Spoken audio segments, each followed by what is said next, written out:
तो दोनों का अप्रोच डिफरेंट है। इसमें आप ये कर सकते हैं कि you keep preparing in an integrated manner, keep practising both type of questions. Objective question भी हमें प्रैक्टिस करने हैं, जैसे आप हो सकता है वीक में एक बार आप अराउंड 20-25 क्वेश्चंस लगा लीजिए, रिविजन कर लीजिए, या आप per day 1 or 2 answer writing कर लीजिए।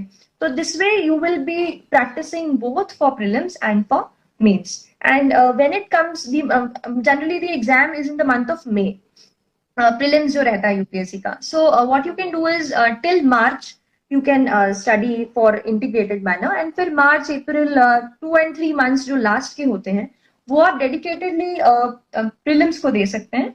वहां पे फिर you can stop your answer writing and you can only focus on attempting the objective based questions. So preparation integrated रखनी है, लेकिन जब एग्जाम वो वाला specific phase of exam approach करता है, we all read similar newspaper. So what will differentiate you in the final score in your examination is how your answer is different, how it contains 1 or 2 good more points which can fetch you more marks.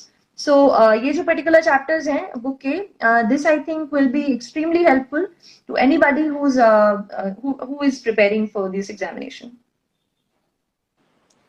Actually ma'am आपने जो बोला एकदम काफी सही बोला है, जैसे कि आपने चैप्टर की बात, तो एनालाइज, evaluate, describe, बहुत similar.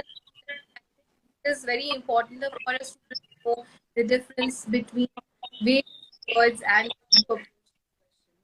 मैम इसी से एक मेरे माइंड में आ रहा है कि प्रीलिम्स और मेंस की तैयारी को लेके बहुत स्टूडेंट्स को कंफ्यूजन होता है कि how to approach these, do they need to approach both these exam, both these examination in a similar pattern, or there is some difference between the approaches?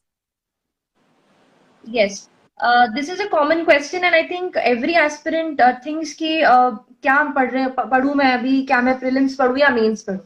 So let us understand कि इस particular exam में the syllabus of prelims जो आप पढ़ेंगे वो सब कुछ कहीं ना कहीं आपका mains में पूछा जा रहा है, and mains also have some additional topics. So when you start your preparation, please do not differentiate it between prelims and mains. शुरू में हमें इसको डिफरेंशिएट करने की बिल्कुल जरूरत नहीं है. You should do an integrated preparation. आप सब्जेक्ट वाइज प्रिपेयर करिए कि जैसे आपने हिस्ट्री लिया, इकोनॉमिक्स लिया, ज्योग्राफी पढ़ा, या कॉम्बिनेशन ऑफ 2 सब्जेक्ट्स पढ़ें. Do not differentiate based on the basis of prelims and mains. That's the first point. Second is the approach of both the exams is different.